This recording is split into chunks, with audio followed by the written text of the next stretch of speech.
When I pulled the homemade chocolate cake from the oven, my son Tyler walked into the kitchen and stared at me with those familiar green eyes, now tinged with something I couldn't quite place. "Mom, you're seriously baking your own birthday cake? You look too old to be having a birthday party anyway." The words sliced through me like a serrated knife, each syllable carving away pieces of my soul.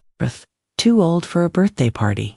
I stood frozen, the heat from the cake pan burning through my floral oven mitts, but I barely felt it compared to the searing pain of his casual cruelty. Too old. I carefully set the cake on the cooling rack, my hands trembling slightly, betraying the calm I desperately tried to project. The kitchen suddenly felt smaller, the yellow walls I'd painted myself 8 years ago closing in.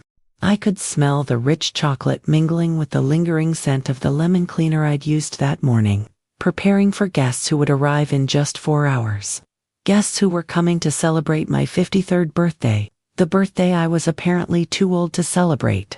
"I'm not having a party, Tyler, just a small dinner with Aunt Carol, Uncle Jim, and a few friends." My voice sounded strange in my ears, too high and too brittle, like it might shatter if I said one more word.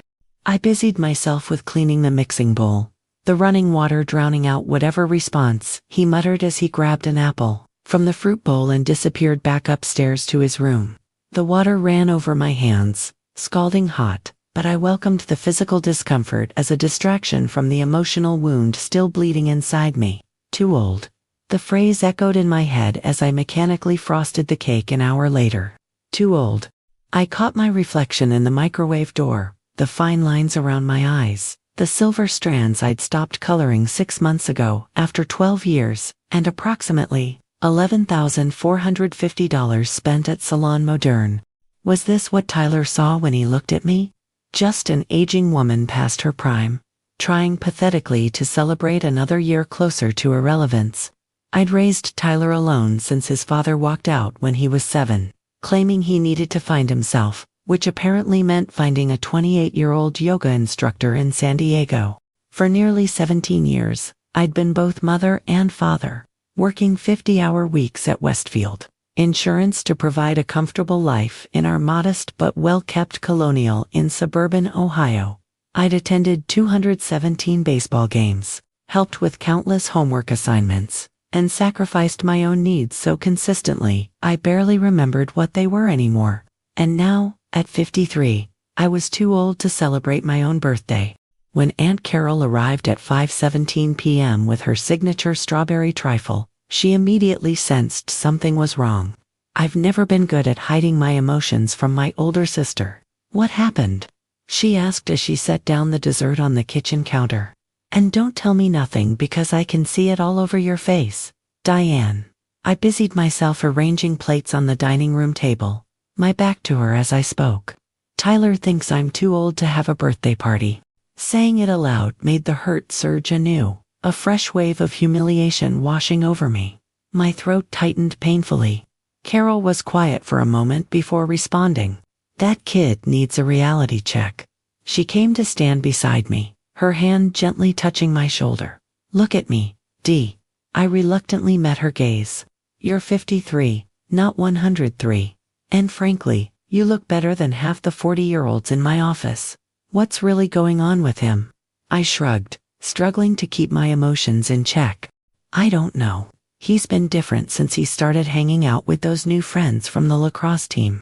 More judgmental, more embarrassed by me." The last words came out as barely a whisper, the truth I'd been avoiding for months, finally taking shape. The doorbell rang, saving me from further discussion. For the next hour, I greeted friends, accepted birthday wishes, and played the part of the happy hostess. But Tyler's words had created a lens through which I now viewed every interaction. When Jim commented that I hadn't changed a bit, did he mean it as a compliment, or was he just being polite? When my friend Susan mentioned her upcoming Botox appointment and asked if I'd consider going with her, was that a hint? When everyone laughed at David's joke about needing reading glasses, were they really laughing at the inevitable march of time we were all failing to outrun? Tyler came downstairs only when dinner was served, offering minimal conversation and avoiding my eyes. I caught him texting under the table, his fingers moving rapidly across his phone screen. Was he telling his friends about his pathetic mother and her sad little birthday gathering? The thought made my stomach clench. The chicken piccata I'd spent 3 hours preparing suddenly unappetizing on my plate.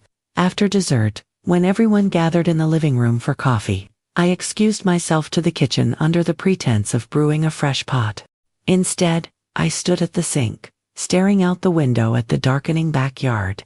The patio furniture I'd assembled myself last summer barely visible in the fading light. I took slow, deep breaths, trying to regain my composure. Need help? The voice behind me belonged to Meredith, my colleague from work, who'd become a close friend over the past 2 years. She was 58, 5 years older than me, and carried herself with a confidence I'd always admired. Just catching my breath, I admitted, forcing a smile. Meredith leaned against the counter, studying me. Carol told me what Tyler said. Of course she did. Carol and Meredith had bonded instantly when I'd introduced them, forming a friendship independent of me. Kids can be incredibly cruel without even realizing it. He's not a kid anymore. He's 24. I rinsed a cup that was already clean, needing something to do with my hands. And maybe he's right. Maybe this whole party was a sad attempt to pretend I'm not getting older. Bullshit. Meredith's bluntness startled me. You know what's sad? Letting other people, even your own son, dictate how you should feel about your life and your age. She took the cup from my hands and set it down. When my husband left me for his administrative assistant, I spent a year feeling worthless. I was 51 and suddenly single after 26 years of marriage. I thought my life was essentially over. I'd heard parts of this story before, but never the raw emotion she now shared. Then one day, I was at the grocery store, and the cashier called me ma'am for the 4th time in one transaction. Each ma'am felt like he was hammering another nail in my coffin of relevance. I went home and cried for 3 hours. Actually calculated that if I lived to 85, I had approximately 12,410 more ma'ams in my future. She laughed, but there was no humor in it. That was my rock bottom. And you know what I realized? I was letting other people's perceptions shape my reality. I was internalizing every social message about women over 50. I recognized my own feelings in her words, the same calculations running through my mind earlier. So, what changed? I changed my perspective. Started asking myself what I wanted, not what society expected of a woman my age. Began surrounding myself with people who celebrated rather than tolerated me. She glanced toward the living room. Like the friends out there who came tonight because they value you. Birthday or no birthday. The coffee maker beeped, breaking the moment. As I poured cups for everyone, Tyler appeared in the doorway. Some of the guys are getting together at Dave's. I'm heading out. His eyes darted to Meredith, then back to me. Happy birthday, Mom. The words sounded hollow, obligatory. Thanks for coming down for dinner, I replied automatically. The polite response ingrained after years of smoothing over emotional moments. After he left, the evening actually improved. Without the tension of Tyler's presence, I found myself laughing genuinely at David's stories about his disastrous online dating experiences. Carol brought out a bottle of expensive champagne she'd been saving, and we toasted not just my birthday, but new beginnings. When everyone finally left around 11:30 p.m., I felt emotionally drained but somehow lighter, as if acknowledging the hurt had diminished its power. That night, I lay awake staring at the ceiling, replaying Tyler's words and Meredith's advice. The digital clock on my nightstand showed 2:17 a.m. when I finally admitted to myself that something had to change. I couldn't continue living my life seeking approval, not from my son, not from society, not from anyone but myself. The realization didn't immediately erase the hurt, but it planted a seed of determination that I would later recognize as the beginning of my transformation. 3 days later, I was still carrying Tyler's words with me when I walked into the quarterly department meeting at Westfield Insurance. I'd worked there for 19 years as a claims specialist, building a reputation for thorough work and reliability. The conference room was already half full when I arrived, and I took my usual seat in the middle of the table, neither hidden at the back nor prominently placed at the front. Just average, unremarkable Diane Miller, occupying her unremarkable space. Richard Barnes, our department head, arrived last, as always, his presence immediately commanding attention. At 47, he was younger than me but carried himself with the authority of someone who knew his value to the company. "Good morning, everyone," he began, shuffling through papers. "Before we get to the quarterly numbers, I have an exciting announcement. As you know, Cynthia Waters is retiring next month as team lead for corporate accounts, and we've been considering internal candidates for her replacement." I sat up straighter. I'd applied for the position 3 weeks ago, updating my resume to highlight my experience handling our largest corporate clients. With 19 years at Westfield, I was the most senior person in the department who had applied. The position came with a $14,000 salary increase and an office with an actual door instead of the cubicle I'd occupied for nearly 2 decades. After careful consideration, Richard continued, "I'm pleased to announce that Jessica Lawson will be taking over the role, effective immediately so Cynthia can train her before leaving." The room erupted in polite applause while I sat frozen, my coffee cup halfway to my lips. Jessica Lawson, 29-year-old Jessica who'd been with the company for exactly 4 years and 7 months. Jessica, who regularly needed help understanding policy exclusions but somehow managed to charm every client and executive she encountered. Jessica brings fresh energy and new perspectives to the role, Richard was saying, as Jessica beamed from her seat near the front. In today's insurance market, we need to project a dynamic, forward-thinking image to our corporate clients. Fresh energy, dynamic image. The subtext wasn't even particularly subtle. I forced my face into a neutral expression as the meeting continued, taking mechanical notes while my mind raced. Had I been overlooked because I wasn't dynamic enough? Because I didn't project the right image? Because I looked too old to be the face of corporate accounts? Later that afternoon, I stepped into the break room to refill my water bottle and overheard Jessica speaking with Richard by the coffee machine. "I still can't believe you chose me over Diane," she was saying, her voice lowered but still audible in the small space. "She has so much more experience." "Experience isn't everything," Richard replied. "The corporate team needs someone with vitality, someone who embodies the modern face of Westfield. You connect better with clients, especially the younger executives who are taking over many of our accounts." He paused, and I held my breath, pressing against the wall just outside the door.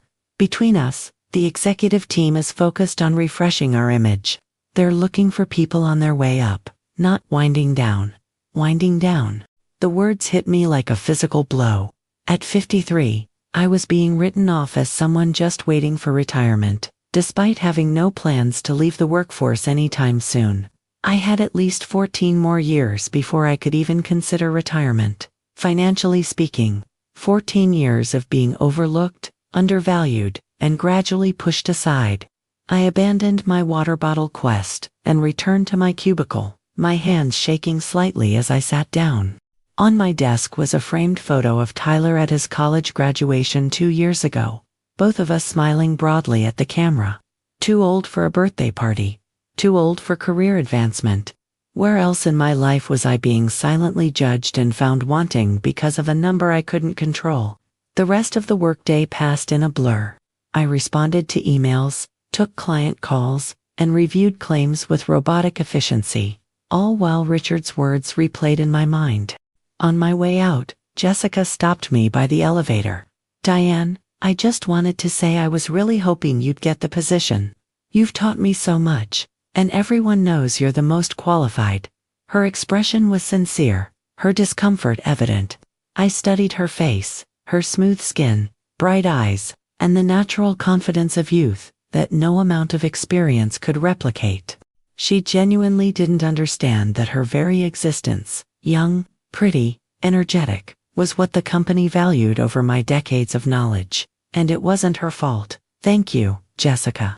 I'm sure you'll do a wonderful job." I managed a smile that didn't reach my eyes.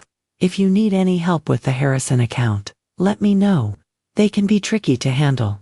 The elevator arrived, and I stepped in, grateful for the escape. That evening, I canceled my regular Tuesday dinner with Carol, claiming a headache. Instead, I sat at my kitchen table with a legal pad and began calculating exactly what being too old had cost me that day. $14,000 in lost potential salary. Approximately $3,500 in additional retirement contributions, career advancement, professional recognition, and something less tangible but perhaps more valuable, my sense of future possibility. For 19 years, I'd believed that hard work, loyalty, and expertise would be rewarded. I'd imagined myself eventually moving into senior management, perhaps even becoming the first female vice president of claims. Now I saw the truth in their eyes. I had already reached my expiration date. I was still necessary but no longer valued, kept around for my institutional knowledge but never to be showcased or advanced. The realization settled over me like a heavy blanket, smothering the ambition I'd carried quietly for years. I went to bed early that night, but lay awake until 3:24 a.m., my mind cycling through memories of subtle signs I'd missed or dismissed. The way I'd been left off the team sent to the industry conference in Chicago last year, how my ideas in meetings were often overlooked until a younger colleague, usually male, repeated them. The joke at the holiday party about having to update the company headshots to include fewer wrinkles and more smiles. The following morning, I called in sick for the first time in over 3 years. I couldn't face the office, couldn't bear to watch Jessica being congratulated. Couldn't trust myself not to break down when Richard inevitably asked how I was handling the news. Instead, I sat in my bathrobe at the kitchen counter, nursing a cup of coffee gone cold, scrolling mindlessly through social media. A notification appeared. Tyler had posted new photos. I clicked, then immediately wished I hadn't. There he was at what appeared to be a restaurant, his arm around a young woman I didn't recognize. The caption read, "Birthday dinner with this amazing lady. 25 never looked so good." The photos showed balloons, champagne, a elaborately decorated cake, and Tyler's beaming face as he celebrated someone else's birthday, someone who wasn't too old to have a party. My coffee cup slipped from my suddenly numb fingers, shattering on the tile floor. I didn't move to clean it up, couldn't tear my eyes from the images of my son who 4 days ago had told me I was too old for a birthday celebration, throwing what looked like an elaborate party for a woman I'd never even heard him mention. The hypocrisy burned worse than the original insult. I don't know how long I sat there, but the ringing of my phone eventually pulled me from my trance. It was Carol. "Are you really sick or are you wallowing?" she asked without preamble. My sister knew me too well. "Both," I admitted, finally standing to clean up the broken mug, holding the phone between my ear and shoulder. "Did you know Richard gave the team lead position to Jessica Lawson? That's why I'm calling. Meredith told me." "That's complete bullshit, Diane. You've been there nearly 20 years. 19 years, 4 months, and 13 days, I specified, the exactness of the number somehow making the oversight feel even more unjust. Apparently they wanted someone with more vitality who isn't winding down." "He actually said that to you?" Carol's outrage was palpable. "Not to my face. I overheard him talking to Jessica. I dumped the ceramic shards into the trash. And then this morning, I saw Tyler posted pictures of some elaborate birthday party he threw for a girl I've never even met, after telling me I was too old to have one." Carol was quiet for a moment. "What are you going to do about it?" The question caught me off guard. Do about it? What could I do? Age discrimination was notoriously difficult to prove, and confronting Tyler would only strain our already tenuous relationship. What can I do? Just accept it, I guess. It's the way the world works. Bullshit, Carol said for the second time in our conversation. That's what they want you to think, so you'll go quietly into invisibility. Remember Mom, how after Dad died, she just accepted that her life was effectively over at 62. Spent her last 14 years waiting to die, turning down trips, classes, even dating, because she believed she was too old for new experiences. I did remember. Our mother had gradually withdrawn from life, her world shrinking until it consisted only of her small apartment, weekly grocery trips, and visits from her children and grandchildren. By the time she passed away at 76, it felt like we'd already lost her years before. I'm not, Mom, I said defensively, though the parallel had crossed my mind more than once over the past few days. Then prove it, Carol challenged. Stop accepting the narrative other people are writing for you. You're smart, experienced, capable. Start acting like it. Her words stung because they contained truth. I had been passively accepting the limitations others placed on me, internalizing their judgment until it became my own. What exactly do you suggest? Sue Westfield, confront Tyler. I suggest you start by figuring out what you actually want, Carol replied. Not what you think you can have or what others think you deserve. What you want. Then make a plan to get it. You've spent your entire adult life taking care of everyone else. Maybe it's time to put yourself first. After we hung up, I stood in my kitchen, Carol's question echoing in my mind. What did I want? The answer didn't come immediately. For so long, my wants had been subordinate to needs and responsibilities. Tyler's education, mortgage payments, career stability. When was the last time I'd even asked myself what I truly desired? That afternoon, I did something I'd never done before. I created a spreadsheet with 3 columns. What I've been told, what I believe, and what I want. In the first column, I listed all the explicit and implicit messages I'd received about aging. Too old for advancement, too old for celebration, winding down, past your prime. In the second column, I forced myself to confront how many of these messages I'd internalized as truth. The third column remained blank, a challenge and an opportunity. The following day, I returned to work with a new awareness. I noticed how the youngest team members were routinely invited to client lunches while I was asked to hold down the fort. I observed how Richard directed complex questions to me privately, but showcased less experienced colleagues in client meetings. I saw how the company marketing materials featured only employees under 40, despite the fact that 37% of our workforce was over 50, according to the last HR survey. What had previously registered as minor irritations now revealed themselves as part of a systemic pattern. And I wasn't the only one affected. Linda from accounting, at 61, had been with the company for 27 years, but was repeatedly passed over for the controller position. Michael in underwriting, 57, found himself gradually assigned fewer new accounts despite his stellar performance record. We were the institutional memory and backbone of Westfield, yet increasingly treated as relics rather than resources. That evening, I finally began filling in the third column of my spreadsheet. What I wanted was respect at work, from my son, and most importantly, from myself. I wanted recognition for my contributions and capabilities. I wanted to advance in my career based on merit rather than age. I wanted to celebrate my life without shame or apology. And perhaps most surprisingly, I wanted justice, not just for myself, but for everyone being silently pushed aside because of a number. The realization energized me in a way I hadn't felt in years. I stayed up until midnight researching age discrimination laws, documenting every instance I could remember of differential treatment at Westfield, and formulating a plan that would change not just my situation, but potentially the company culture itself. The next morning, I called Meredith. I need your help with something, I said when she answered. Actually, I need you to help me gather information, very discreetly. This sounds intriguing, she replied. Does it have anything to do with Jessica's promotion? It has everything to do with a pattern I've noticed, which that promotion is just one part of. Can you meet me for lunch somewhere off-site? We met at a small cafe 2 miles from the office, where I laid out what I'd observed and my suspicions about systematic age discrimination at Westfield.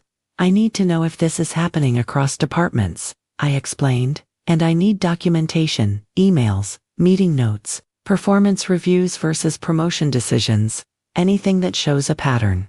Meredith listened intently, her expression growing more serious as I spoke. You realize what you're talking about could be career suicide if handled wrong, she finally said. Westfield isn't just going to admit they've been discriminating and change their ways because we ask nicely. I know. I met her gaze steadily. But I'm done accepting that this is just the way things are. If I do nothing, I'll spend the next 14 years being gradually sidelined until they can reasonably push me into retirement. And so will you, and Linda, and everyone else over 50 at the company. Meredith studied me for a long moment, then nodded slowly. You've changed, she observed. Something's different. I thought about the past week, Tyler's comment, the promotion snub, the late-night calculations of what I'd lost, what I stood to lose still. I've woken up, I said simply. And now I can't go back to sleep. What started as a lunch conversation evolved over the next 2 weeks into a clandestine, double-error information-gathering operation. Meredith reached out to trusted colleagues in other departments, and slowly a network formed. Linda from accounting, Michael from underwriting, Barbara from customer service, and others. Each had their own story of being overlooked, sidelined, or explicitly told they weren't the right fit for advancement, despite their qualifications. We met after hours at different locations, building a comprehensive document of incidents, quotes, and statistical evidence showing the systematic devaluation of older employees at Westfield. The process was empowering in itself, the shared recognition that we weren't imagining things, weren't being overly sensitive, weren't simply bitter about natural competition. There was a real pattern, and now we had proof. 32 days after Tyler's comment about my birthday, I had my strategy in place. I'd consulted discreetly with an employment attorney who specialized in age discrimination cases, carefully documenting everything without naming the company. According to her, we had enough evidence to make a compelling case, but a lawsuit should be our last resort. Companies hate negative publicity even more than they hate paying settlements, she advised. Sometimes the threat of exposure is more effective than actual litigation. Armed with this advice and our meticulously compiled evidence, I requested a meeting with Richard and Sandra Tyler, the HR director. I'd like to discuss some concerns about department dynamics, I said vaguely when Richard asked what the meeting was about. He looked mildly annoyed but agreed to a 30-minute slot the following Tuesday. That weekend, I found myself strangely calm as I prepared for the most confrontational professional conversation of my career. The nervousness I'd anticipated was replaced by a steady determination. Whatever the outcome, I would no longer be passive in the face of discrimination. I did, however, feel anxiety about another conversation I needed to have. Tyler had been noticeably absent since my birthday dinner, responding to my texts with brief non-committal messages. According to his social media, he was spending a lot of time with the woman from the birthday photos, someone named Amber who apparently worked at his gym as a personal trainer. I decided it was time to clear the air and invited him for Sunday dinner, promising his favorite lasagna as incentive. He arrived 20 minutes late, immediately checking his phone as he walked through the door. Sorry, traffic was bad, he mumbled. Though the drive from his apartment to my house was only 15 minutes and rarely congested on Sundays. Thanks for coming, I said, choosing to ignore the obvious excuse. Dinner's almost ready. We made awkward small talk as we ate, discussing his job at the architectural firm where he'd worked since graduation and my carefully edited version of office politics at Westfield. Finally, as we finished eating, I gathered my courage. Tyler, I wanted to talk to you about something that's been bothering me. I kept my tone even non-accusatory. On my birthday, you said I was too old to have a birthday party. Then, a few days later, I saw you posted pictures of a birthday celebration you organized for someone named Amber. He had the grace to look slightly embarrassed, his eyes dropping to his empty plate. That was different. Amber turned 25. It was like a milestone, and my birthday wasn't a milestone. I asked quietly, Mom, you know what I mean? Birthday parties are there for kids and young people. At your age, it just seems ... double quotes. He trailed off, perhaps realizing there was no way to finish that sentence without being explicitly ageist. Seems what? Tyler, pathetic, desperate, too much like I'm trying to pretend I'm not getting older. I kept my voice calm, despite the hurt resurging, because that's how it felt when you said it. He shifted uncomfortably in his chair. I didn't mean it like that. It's just ... different. Different because society tells us that women should start disappearing after 40. Different because celebrating my existence becomes less valid with each passing year. I leaned forward slightly. I'm curious about where exactly this cutoff is. At what age should I stop acknowledging my birthday? Stop buying new clothes? Stop trying to advance in my career? Stop existing in public spaces? Tyler's discomfort was visible now, a flush creeping up his neck. You're making this into something bigger than it is. It was just a comment. It wasn't just a comment to me, Tyler. It was a revelation about how you see me, not as a person with the same desires for joy and celebration as anyone else, but as someone defined and limited by age. I took a deep breath, and it made me realize how much I've internalized those same limitations, how I've been shrinking myself to fit into what society thinks a 53-year-old woman should be. Mom, I'm not finished, I said firmly. I raised you to be kind and thoughtful, to see people as individuals, not stereotypes. So it hurt especially deeply to realize you've absorbed these attitudes about aging, particularly female aging. Because here's something you should understand. I'm not just your mother who exists in relation to you. I'm a complete person with ambitions, desires, and yes, birthdays worth celebrating, regardless of the number. The kitchen fell silent except for the faint hum of the refrigerator. Tyler stared at his hands, then finally looked up. I'm sorry, he said, and for the first time in our conversation, he seemed to actually see me. I didn't think about how that would make you feel. Amber's always talking about ageism in fitness, how people make assumptions about what older clients can do. I should have connected the dots. It wasn't a perfect acknowledgement, but it was a start.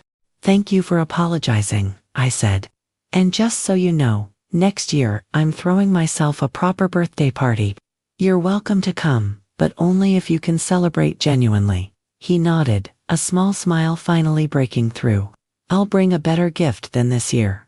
The conversation shifted to lighter topics after that, but something had fundamentally changed between us. I'd stood up for myself, articulated my worth beyond my role as his mother, and refused to accept dismissal based on age. It was a small victory, but it fueled my confidence for the bigger confrontation to come. Tuesday arrived with a clarity of purpose I hadn't felt in years. I dressed carefully in my most professional outfit, a charcoal gray suit I'd purchased for client meetings, accessorized with a bold red scarf that felt like a declaration of visibility. I carried a leather portfolio containing our evidence, organized meticulously with tabs and highlights. Whatever happened in this meeting, I would be prepared. Richard and Sandra were already in the conference room when I arrived, exactly on time. Diane, Richard greeted me with the slightly distracted air he always had in meetings he considered routine. What's this about department dynamics you wanted to discuss? I closed the door behind me and took a seat across from them, placing my portfolio on the table. Actually, I'd like to discuss something more specific, age discrimination at Westfield Insurance. The shift in energy was immediate. Sandra's posture stiffened, while Richard's expression flickered between surprise and wariness. That's a serious allegation, Sandra said carefully. Do you have a specific incident you're concerned about? Not one incident, I replied, opening my portfolio. A pattern of incidents across multiple departments affecting numerous employees over 50, i.e., removed the first document, a statistical analysis of promotions and advancement opportunities over the past 5 years, broken down by age. This shows that employees under 40 are 3.7 times more likely to receive promotions than equally qualified employees over 50, regardless of performance reviews or seniority. I slid the document across the table, then removed another. This is a compilation of statements made by management, including direct quotes about wanting fresh perspectives, new energy, and employees who aren't winding down. I met Richard's eyes directly as I emphasized the last phrase, watching recognition dawn. For the next 20 minutes, I methodically presented our evidence, the pattern of older employees being left off important client meetings and company marketing materials, the statistical disparity in professional development opportunities. The documentation of qualified older employees being passed over for advancement in favor of less experienced but younger colleagues. We've also noted, I continued, that the average age of employees featured in company materials and representing Westfield at industry events is 34. Despite the company's actual demographic breakdown showing 37% of employees are over 50, I placed the final document on the growing stack. This creates both a misrepresentation of our workforce and contributes to a culture where older employees are systemically devalued. Sandra was taking notes rapidly, her expression grave. Richard had grown increasingly uncomfortable as the presentation continued, his initial dismissiveness replaced by visible concern. "Diane," he finally said, "if you felt overlooked for the team lead position, we could have discussed that directly. This seems excessive. This isn't about one position or one person," I replied evenly. "This is about a company-wide issue that affects dozens of employees and creates a hostile work environment based on age. The Age Discrimination in Employment Act makes such practices illegal. As I'm sure you both know, are you threatening legal action?" Sandra asked, her HR training clearly kicking in. "I'm opening a dialogue about a serious problem that needs to be addressed," I said. "I and the other affected employees would prefer to resolve this internally, with appropriate changes to policy and practice. However," I added, maintaining steady eye contact, "we are prepared to pursue external options if necessary." The meeting ran an hour over its scheduled time as we discussed the evidence, potential responses, and next steps. By the end, it was clear they understood the seriousness of both our evidence and our resolve. Sandra committed to launching a formal internal investigation and implementing immediate changes to marketing materials and event representation. Richard, after initial defensiveness, eventually acknowledged that unconscious bias might have played a role in recent promotion decisions. "We'll need to reconvene in 2 weeks to discuss findings and proposed solutions," Sandra said as the meeting concluded. "In the meantime, I'd appreciate your discretion about this matter." Of course, I agreed. As long as progress is being made, we have no desire to damage the company's reputation. We simply want equity and respect. As I walked back to my desk, I felt lighter than I had in weeks, possibly years.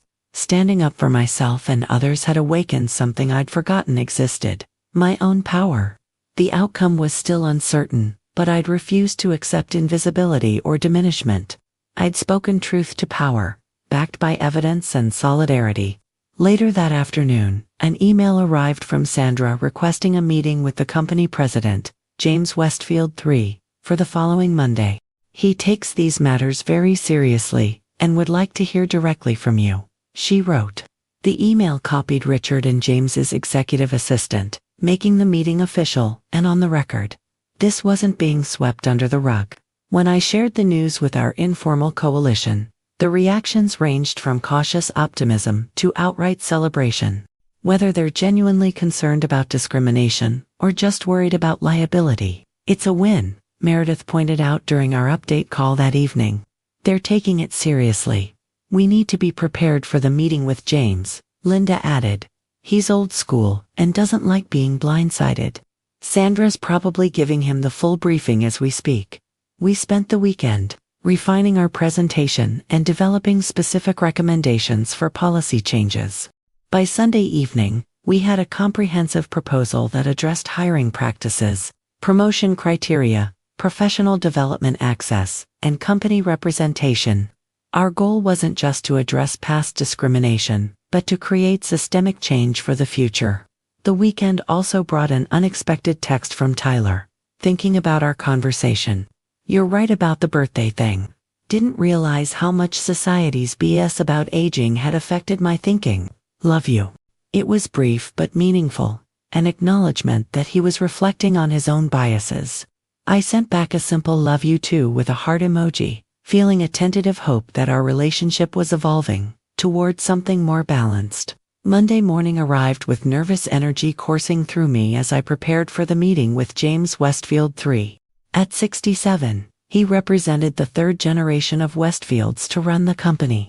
And while he had a reputation for fairness, He was also known for valuing tradition and stability.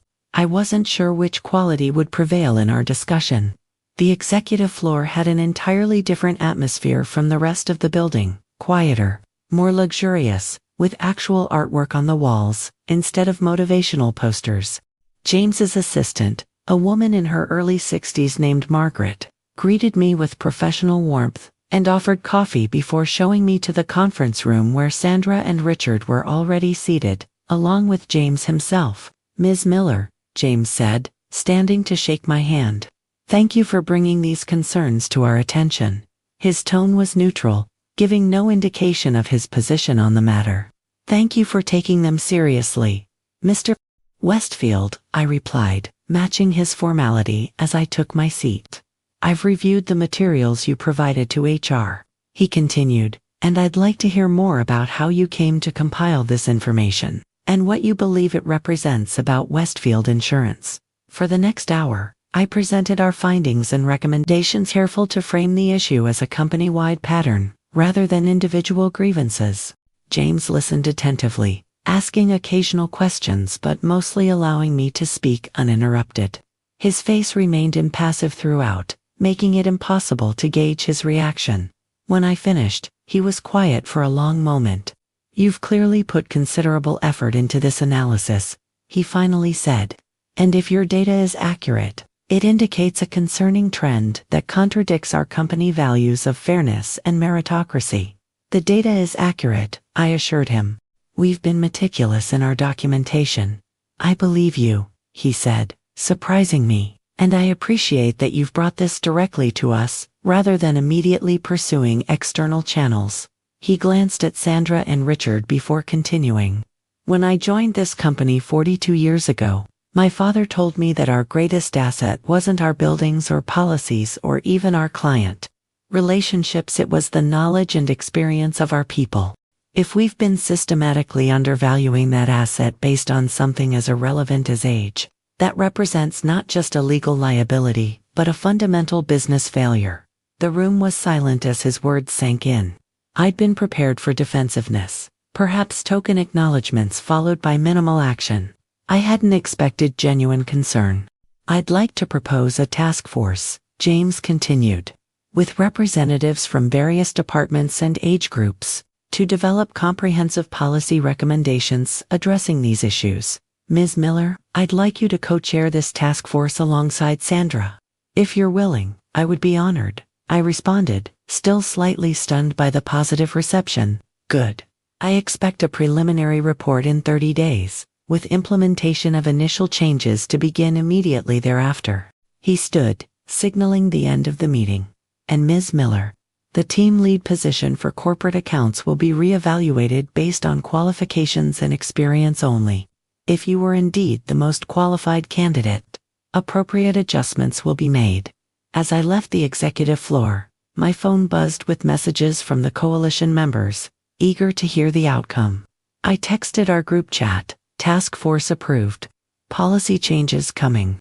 This is just the beginning. The following weeks were a whirlwind of activity as the task force formed and began its work. James was true to his word, ensuring representation across departments and age groups. We conducted surveys, held focus groups, and analyzed company policies through the lens of potential age bias. The process revealed that much of the discrimination hadn't been malicious, but rather unconscious, cultural assumptions about age so deeply ingrained that they went unquestioned. 42 days after my initial meeting with Richard and Sandra, the task force presented its recommendations to the executive team. The changes were comprehensive, transparent promotion criteria based solely on qualifications and performance, balanced representation in marketing materials reflecting the company's actual demographic makeup, mentorship programs, pairing experienced employees with newer hires to value institutional knowledge, training on age bias for all management personnel, and a review process for all terminated employees over 50 to ensure decisions weren't influenced by age discrimination. To my surprise and satisfaction, the recommendations were approved unanimously. Even more surprisingly, James announced a new company-wide bonus structure that rewarded institutional knowledge and experience. directly benefiting longer-term employees who had previously seen their compensation stagnate.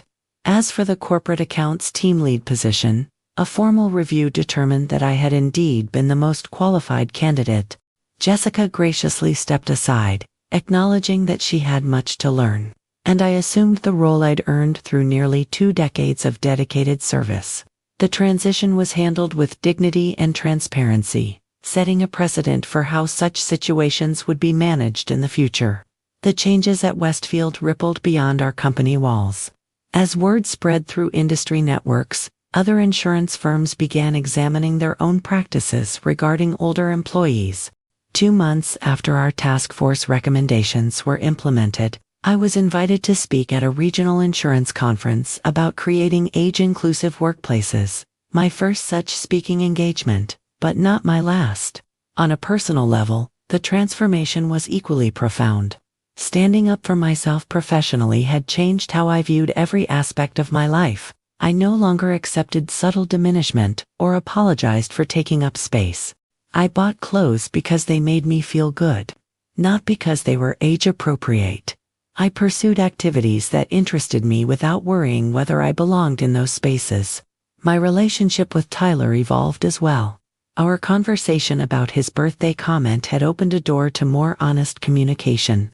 He began to see me not just as his mother, but as a complete person with valid experiences and insights.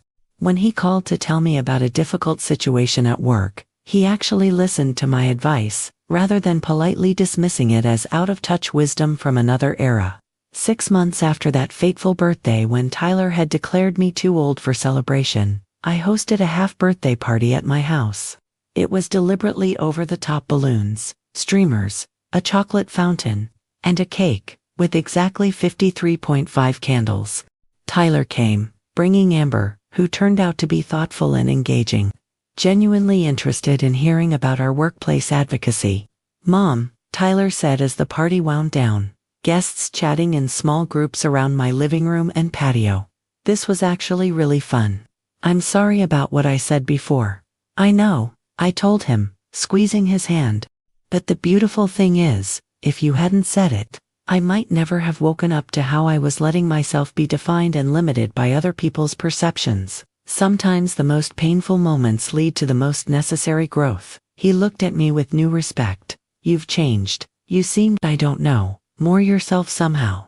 I smiled, thinking of all that had transpired since that painful comment, the professional advocacy, the personal boundaries, the reclaiming of my own worth. "I am more myself," I agreed.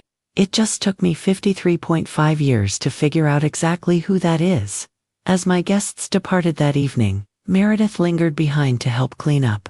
"You know," she said as we washed dishes side by side, "what you started at Westfield has become something of a movement."